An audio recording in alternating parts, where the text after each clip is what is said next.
You're listening to the Sex and Psychology Podcast, the sex ed you never got in school and won't get anywhere else. I am your host, Dr. Justin Lehmiller. I am a social psychologist and research fellow at the Kinsey Institute and author of the book, Tell Me What You Want, The Science of Sexual Desire and How It Can Help You Improve Your Sex Life. Whether spoken or unspoken, monogamy is the norm in most romantic relationships. Many of us learned that love and commitment mean choosing one person and not having sex with anyone else. So the idea of your partner having sex with another person while you watch and even enjoy it is going to sound pretty taboo to a lot of folks. However, when you look at people's sexual fantasies, a very different picture emerges. Being aroused by the idea of sharing your partner with someone else is far more common than many people realize, and it's something a lot of couples are actively exploring. For some, it's about novelty or excitement, and for others, there can be elements of compersion or consensual power exchange. But despite how widespread these interests are, they're rarely discussed openly. Most people keep them private, only sharing them in anonymous spaces, if at all. So what is it about this dynamic that so many people find compelling? And what happens when it moves from fantasy into real life? That's what we're going to be talking about on today's show. We're going to explore a practice known as hotwifing and how it's similar to or different from cuckolding, which is something we've covered previously on the show. My guest is Kathy Kay, host of the Strictly Anonymous podcast and author of the new book, Strictly Anonymous Confessions: Secret Sex Lives of Total Strangers, a collection of real, unfiltered stories from people revealing their most private sexual thoughts and experiences. This is going to be a fascinating conversation that you definitely won't want to miss. Stick around and we're going to jump in right after the break. Do you want to learn more from me in the form of an online or in-person course?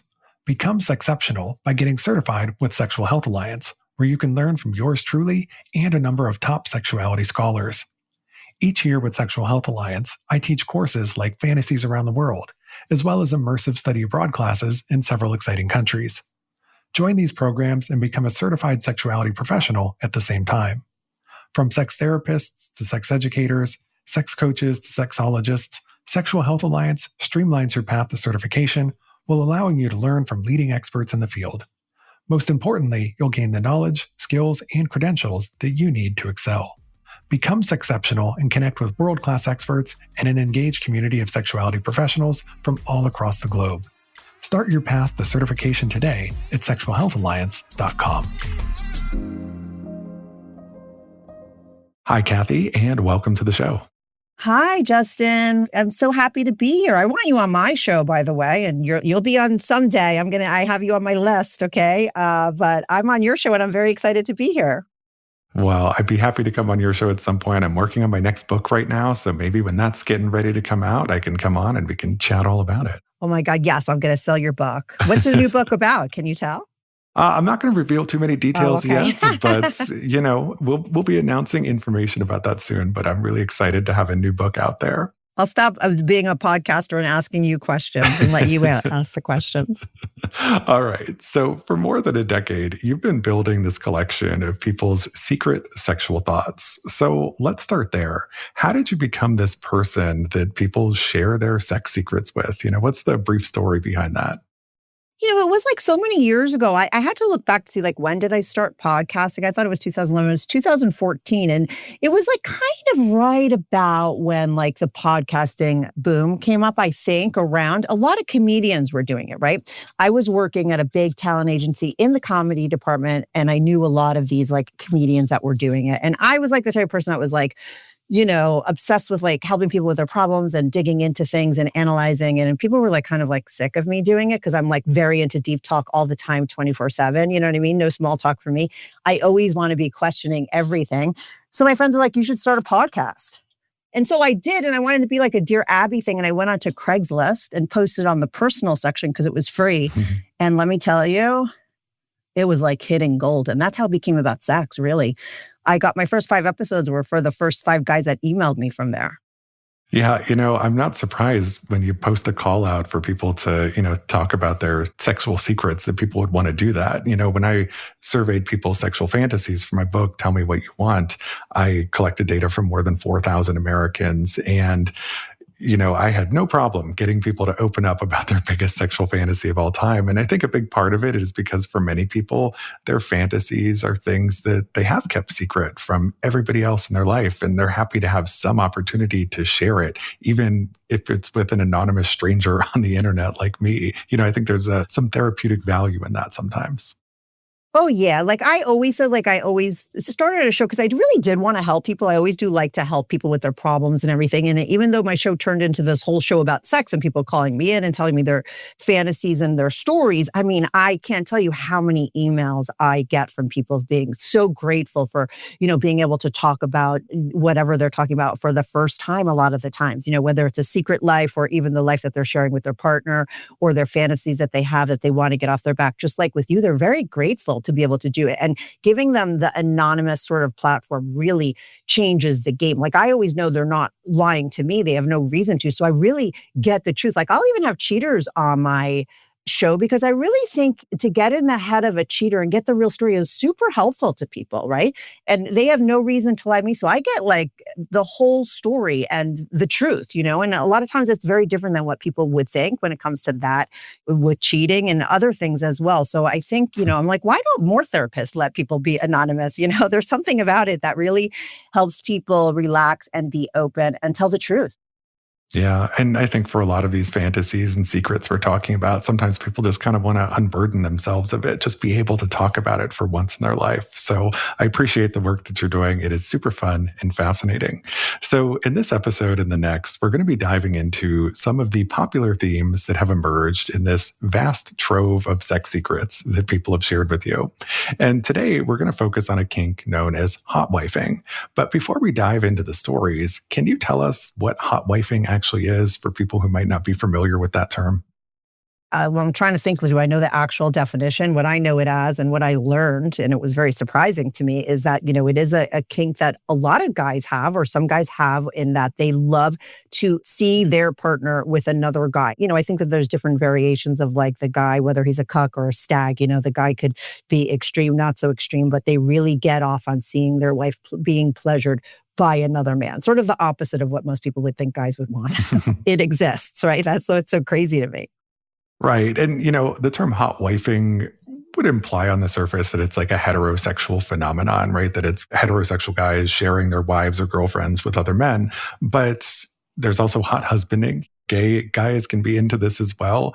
I did a study a few years ago with Dr. David Lay and sex advice columnist Dan Savage, where we looked at gay men who were into this idea of partner sharing. And we found that, a heck of a lot of gay guys are into that as well. So it's not something that knows any boundaries in terms of sexual orientation. But I think the way people tend to think of it most often and discuss it is kind of in that heterosexual context where it's straight guys who are sharing their wives or girlfriends with other men. But something else that I've talked about on the show many times before is this phenomenon of cuckolding, which on the surface seems to share a lot of similarities with hotwifing since they both involve partner sharing, right? And I wondered, do you see a difference between cuckolding and hotwifing? Is it just semantic or is there something deeper going on there?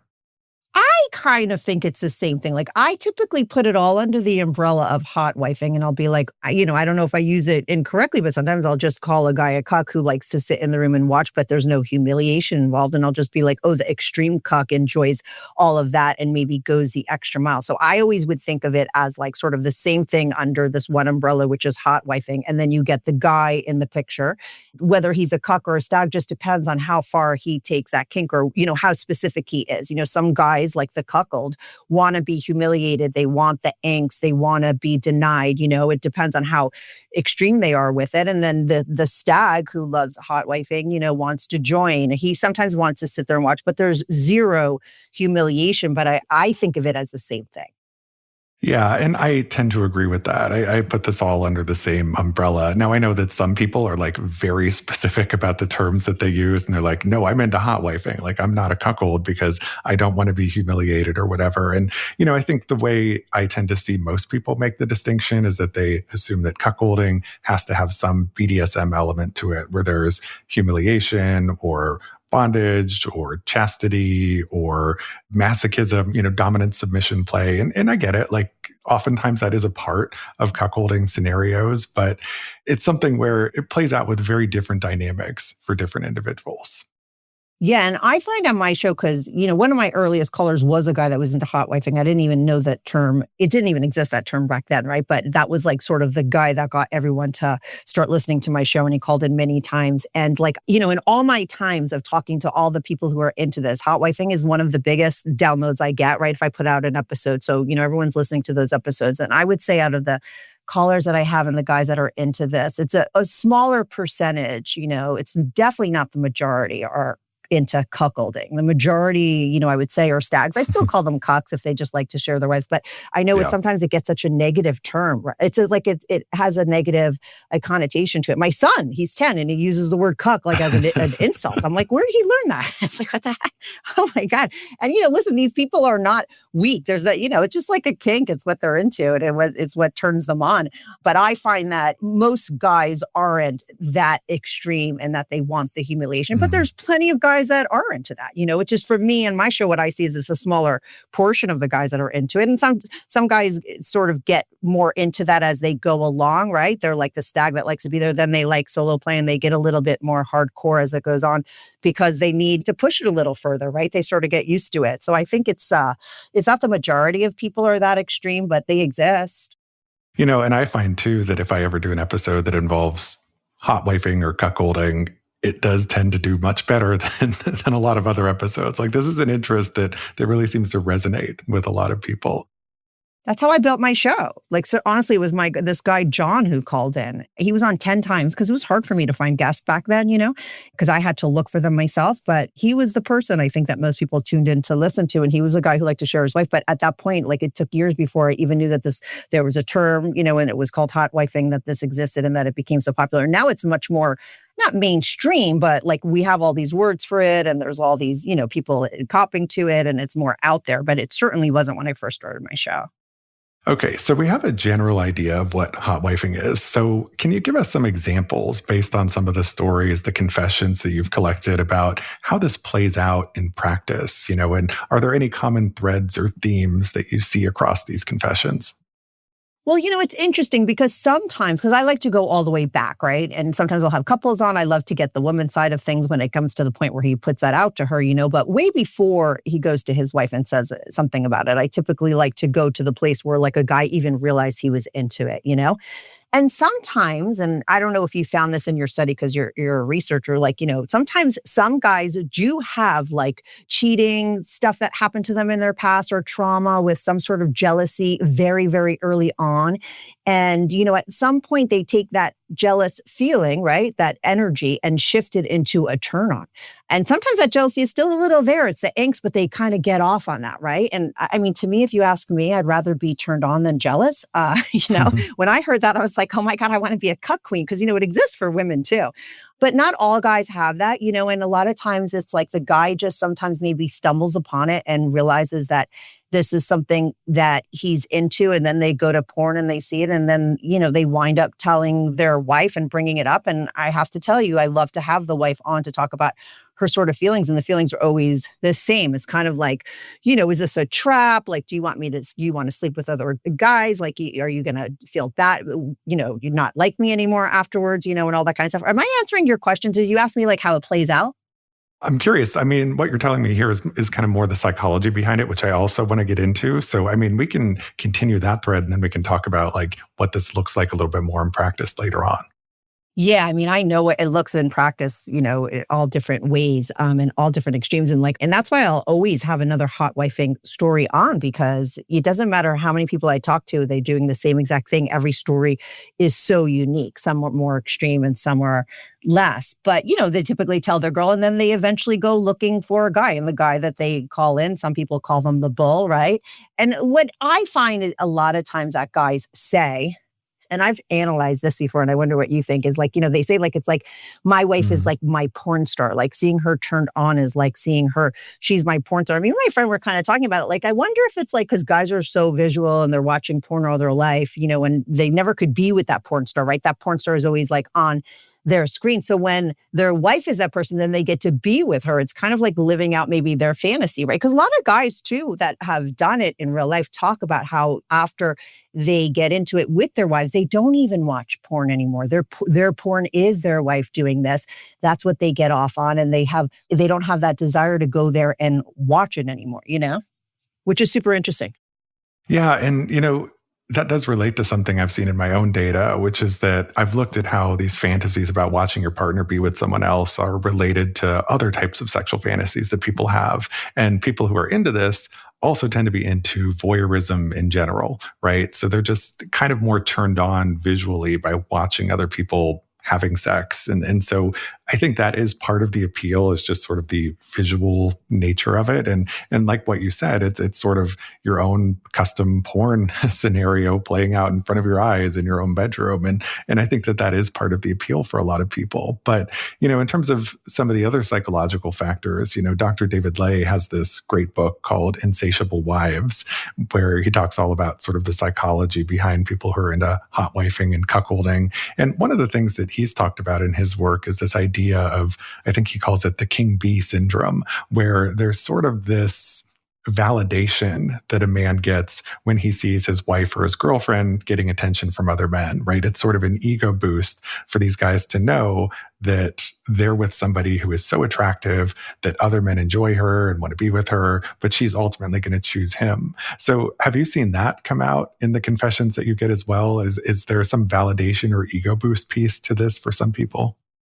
Yeah, totally. Somebody once gave me this analogy that I thought was like really smart that her husband gave her. She's like, it's like kind of like a guy that has like a Porsche, a guy gets a new car, whether it's a Porsche or the Lamborghini, and he invites his friends over and is like, oh, take her for a ride. He's so proud of his car. He wants someone else to kind of enjoy it. I do think it comes from that ego place that a guy is like, sort of sharing what he has because it's so great and it makes him feel good about himself. Totally. Yeah. And it can also be what you talked about earlier, that eroticized jealousy kind of thing as well, right? And, jealousy is an interesting emotion, right? And for some people, it's a very negative emotion, right? And we know jealousy can get pathological and can be ultimately very bad for relationships. Jealousy can also sometimes have a positive side in the sense that it can motivate people to invest more in their relationships and to try harder. And then also jealousy at times can become a kink kind of in and of itself, where people kind of learn to channel that energy in a way that is erotic and exciting. And so it's just so interesting to me how different people can take these different emotions and channel them in so many different ways.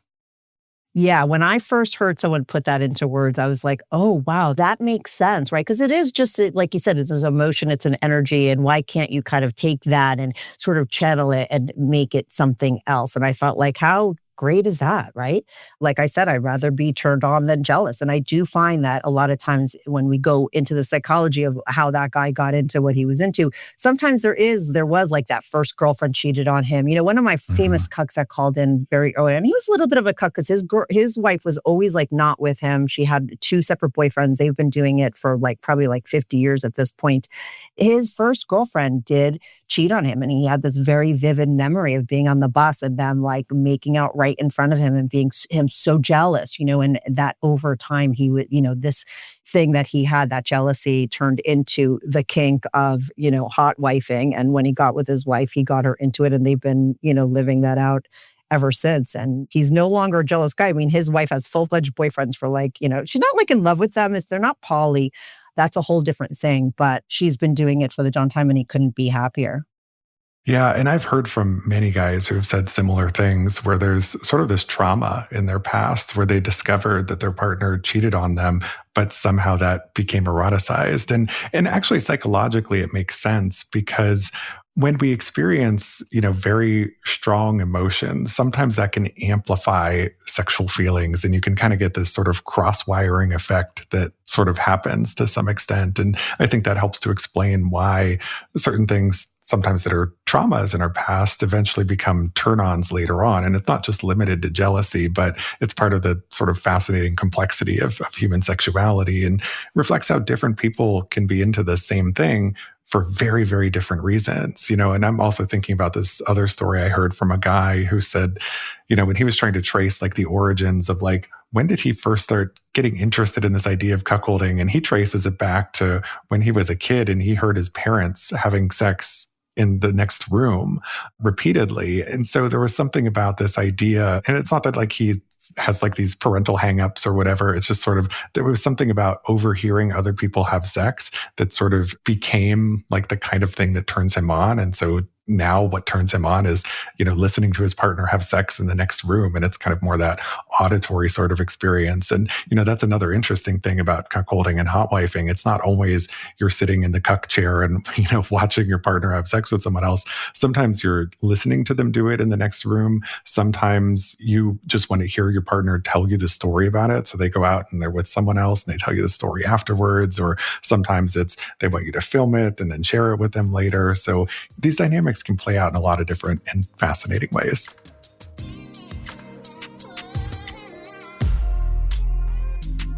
Mother's Day is coming up, and I've been thinking about how hard it is to actually thank the people who create a sense of comfort in our lives, sometimes in ways we don't always notice or appreciate every day. One of the things I love about Cozy Earth is that they really focus on that idea, comfort in the small, unseen moments. Their robes, for example, are designed for those in-between times, like early mornings or winding down at night. They're incredibly soft, with thoughtful details like deep pockets and adjustable ties. And their slippers are the same way. They're plush, breathable, and just the kind of comfort that you want to sink into at the end of a long day. It's the kind of gift that isn't flashy, but it's something she'll actually use and appreciate every single day. And Cozy Earth stands behind it too. They offer a 10-year warranty, which tells you a lot about the quality.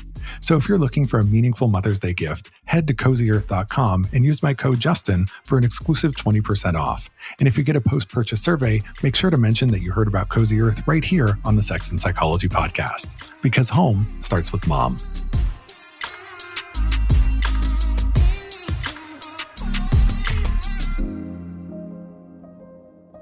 Yeah, one of my favorite guys, Craig, he's in the book. He made it into the book, and he had like the ultimate hot wife. And he was the one that liked to sit at home, and she would call him from the hotel room when her and her girlfriend would go out and pick up guys, and they would, have sex with them in the room, and she would have him on the phone so that he could hear all the action. And sometimes it's for a guy like him, it's actually more of a turn on that his imagination can't sort of see it. That angst of not knowing, but hearing it and everything just adds to it for a guy like him, and certain people. Yeah. And, there's something else here I guess we should probably mention, that part of the appeal for many people is this idea of compersion. And I wondered if you could just sort of explain what compersion is for my listeners. Yeah, compersion is just getting pleasure by seeing your partner being pleasured, right? Like, is that the way you would explain it? Yeah, that's the way I generally think of it, is that you get off on your partner's pleasure, and knowing that they're satisfied makes you sexually satisfied in some way. Yeah, and that ties into this. There was always this one part about hotwifing that I was trying to analyze, because a lot of times, you would never think this, but the guy really wants the other guy, the bull, the man that she's going to be with, to have be well endowed, right? Or be bigger than him, And I was always I wonder, is this guy maybe secretly bisexual? But over time, I've learned that it's because of the pleasure, right? And unfortunately, as a woman, sometimes when you're a little bit more filled up, and if you're with someone very well endowed, they're hitting spots that maybe someone else never hit, and your eyes do roll back in your head a little bit more. And that's what they're into. And that's why they want it. And a lot of times that is something that I see in most of these guys that are into it. They're not intimidated by the guy if he's big or anything like that. They actually want it. They push for it. They're into it. And it's about that compersion. It's because their wife sometimes if they see their wife more turned on than they've ever seen her, that's the turn on for them. That's the compersion. And that's what they're into. Yeah. And speaking of penis size in relation to these cuckold fantasies, as I mentioned, we did this study of gay and bisexual men's cuckolding fantasies, and we did a content analysis of them, and we were comparing them to kind of the themes that often come up in straight men's cuckolding fantasies. And what's interesting is that in the gay and bi men's fantasies, there was very little emphasis on the size of the bull or the third person's penis. Whereas in straight men's fantasies, that penis size is like this really big element of it. And I think that's interesting because it's a little bit counterintuitive, I think, to what people might think. You know, they might intuitively assume that, well, straight guys are going to be intimidated by this large penis, but actually, nope, they're not. And the penis size just plays a much bigger role in their cuckolding fantasies and hotwifing fantasies, but maybe for a reason that people aren't expecting. Yeah, that's like I said, I tried to analyze it at first because it's like the upside down world, right? Everything that you know, it doesn't make sense, right? It's the opposite of what you think. And sometimes I think back because so many guys, like, you know, I was always the type of girl, I had my girlfriends, but I always had a lot of guy friends. I was very open-minded, so people would tell me everything. And none of my guy friends ever copped to wanting to do this with anyone, you know, no one ever put that on the table. But I sometimes think back to guys that I dated and questions that they asked me, because these kinds of guys, they love to know about like your past stories, right? Like sometimes that's how it starts out. They want to hear about your past lovers and the sex that you had, you know. And as a regular woman that knew nothing about hotwifing, like there was a couple times I remember guys like asking me about other guys and being like, was their dick bigger than mine? And I would be like, oh, no, of course not, you know. But I think back and I'm like, oh my God, I thought I was giving them the right answer, but I'm like, maybe they were fishing for those stories of the guys, you know, that were really big and all that kind of stuff, because that's what turns these kinds of guys on, you know? Yeah, absolutely. So in my research on sexual fantasies, I've asked people about their experiences sharing and acting on their fantasies. And for the most part, people are reporting positive outcomes, but the results are mixed. You know, some people have less than great experiences trying out a fantasy, no matter what it is. And there are lots of different reasons for that. But I'm curious, you know, for people who are sharing their confessions with you, and, you know, I'm speaking generally here, not just about hotwifing, how often are you hearing, I tried this thing and it was amazing, versus I tried this thing and it was a disaster? Well, honestly, I love a gone wrong story. I really do. Even if there's one part of a story that's gone wrong, because that's real life, right? Nothing's perfect. And I'm a realist and I like to show the truth, the good and bad and the ugly. Now, on my show, I am very pro all this stuff. And I do have more positive stories. And I'm glad that I do, because I think it's really important for the vanilla world to know that not only do these kinds of relationships work, but they can work and they do work. And couples have been doing it for a very long time and they're still together. I think the general public thinks the opposite, right? So I always feel like, oh, I'm so happy to show. I have almost 1,400 episodes, right? I think over 1,400 now. I'm here to say that like non-monogamy does work, can work. And when it does, it's like people are closer because of it, right? But I love a gone wrong stories. I would say, you know, maybe 10% of my stories are that. I have had guys who have lost their wives to bulls, you know, and so when I get, and I have to tell you, when I get like a very extreme cock on my show, I always am a little afraid for them, because to me, like hotwifing should always be, there's that whole reclaiming sex that comes back into play, right? And the couple comes back together and it should be about the couple at the end of the day. But sometimes these cucks are really sort of denying themselves, right? And then they stop reclaiming and they're pushing their partner to do more solo play because they're getting off on all of this. But what they're doing is creating this window of opportunity for their partner to fall for someone else. And I've had those stories. I've had stories where people, you know, opened up their marriages and they saw their partner with somebody else and they just realized they couldn't handle it, right? Like, and, you know, and I don't, like I said, I have less of those stories. And sometimes those stories exist within a story that was successful, because a lot of couples, you know, they might look across the room and get super jealous and have a hard time, especially the guys that are into hotwifing. I have had numerous guys lately cop to the fact that the first time they felt really jealous and really vulnerable and they didn't really feel like, you know, they could handle it, but they worked through it and pushed past it. And then so many years later, we're fine, right? But that is a part of their story. But I do love a swinger gone wrong story or a cock story gone wrong, because it's a warning to people. And it's not like, you know, and like I said, it's nothing in life is easy and you're always going to sort of hit bumps in the road. But I think the difference between the couples who are super successful and the couples that aren't is like, you just have to have a really strong foundation to be able to like work through things, you know, because even if jealousy does come up, and it has in some of these people's stories, like, you know, hardcore, but they were able to talk to their partner about it because they were so solid together and work through, and either they stopped or they kept going and they were okay. You know, it shouldn't end everything, even if it does go wrong. You know, I think that's the whole point. Yeah, and I think that's so important when we're talking about something like sharing and acting on fantasies to share the good, bad, and ugly of those situations. Because, while I find that for the most part, people are reporting positive experiences, there are lots of people who are reporting not so great experiences. And there are things that we can learn from them. Like, where do things go off the rails? And when it comes to something like opening up a relationship, there are all kinds of ways that can go wrong. And, I think we often hear these simplistic stories about how monogamy or non-monogamy is, one is inherently better or works than the other one. And it's like, different things work for different people. There's no one size fits all approach to this. You might need to try different things. And, when it comes to acting out a fantasy, oftentimes you have to try it several times in order to perfect it and get it right. Like, for example, you could have a threesome and it goes terribly. And you might decide, well, threesomes could never work for me. But maybe it's just because there was something about that particular experience that wasn't good. And you had this uncertainty and you weren't sure how to do it or go about it. But maybe if you tried it later with different partners, you might find, oh, like that was great. And I can do this thing, right? So, and I think it's the same with hotwifing and cuckolding that, you might try it once and it doesn't go well, or you have these unexpected emotions that pop up. But maybe if you learn to deal with them or you try and change the context, the situation in some ways, maybe it could be something that is for you. Yeah. And that's why I love when guys are super honest and open and show that sort of vulnerable side of themselves, because I think it's super helpful for other men to hear that, right? Because I think the biggest fear for somebody doing something like this, if they're on the other side and haven't tried it yet, is like, oh, what if I do get jealous? So I love that guy that comes on and says, yeah, I did, and this is how I felt and this is how I dealt with it. And this is what I said to my partner. And I'll tell you a really super interesting thing that a guy said to me recently that I was like, oh, I love that.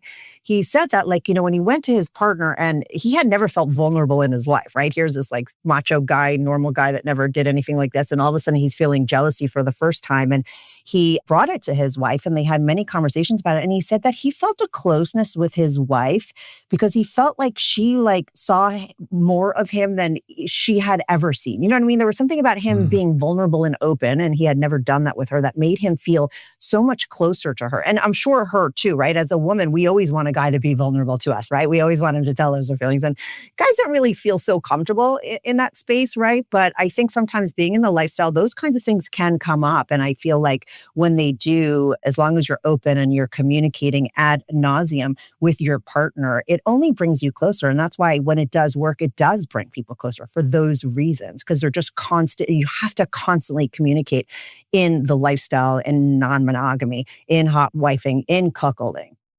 Yeah. And I think you're really getting at how people make these relationships work, and communication really is so essential. And, if you have those complex or conflicted feelings or emotions that come up, you have to be able to talk about it with your partner. And where we find non-monogamy often goes off the rails is when people aren't having that open communication, and where they don't have like all the rules and boundaries and other things set up in the beginning, or they feel like, well, we set these rules up, but they can never be changed. And it's like, no, you can always change the rules, the structure, and how things work. And I think it goes back to this idea of fantasies are something where practice makes perfect, and it's going to take several attempts, and you're going to need to revise and refine your rules and boundaries and limits and so forth, and have to have that open communication as you go throughout this whole process.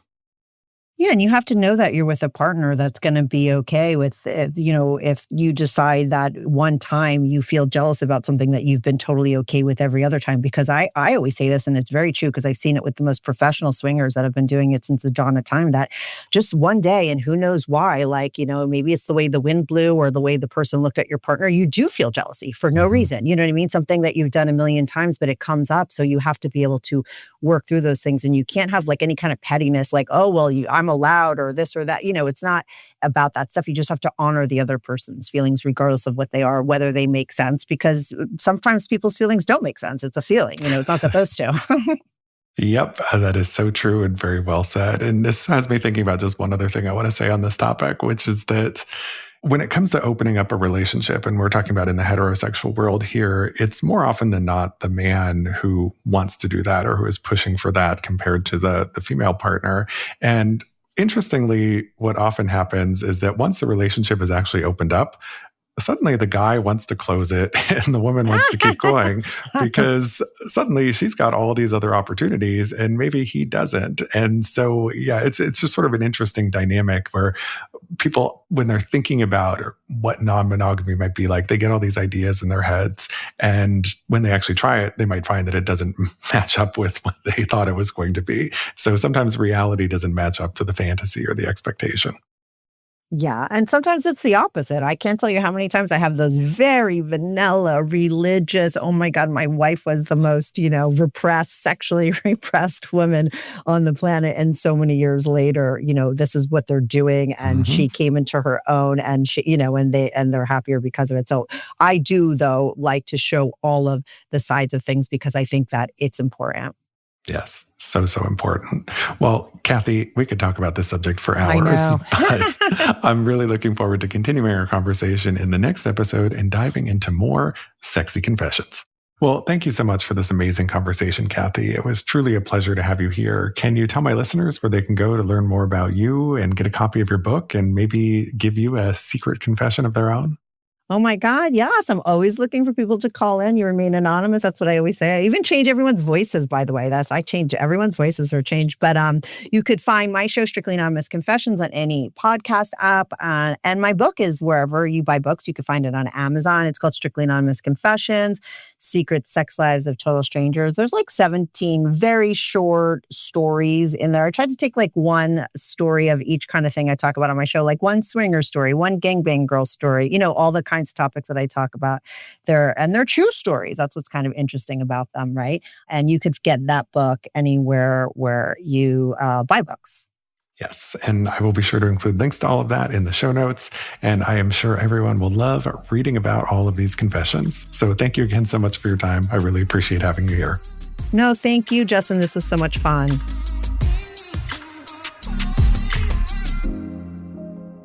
Thank you for listening. To keep up with new episodes of this podcast, visit my website, Sex and Psychology, at sexandpsychology.com, or subscribe on your favorite platform, where I hope you'll take a moment to rate and review the show.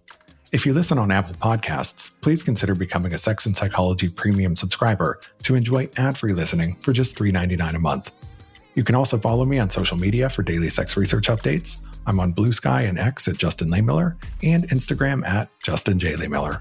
Also, be sure to check out my book, Tell Me What You Want. Thanks again for listening. Until next time.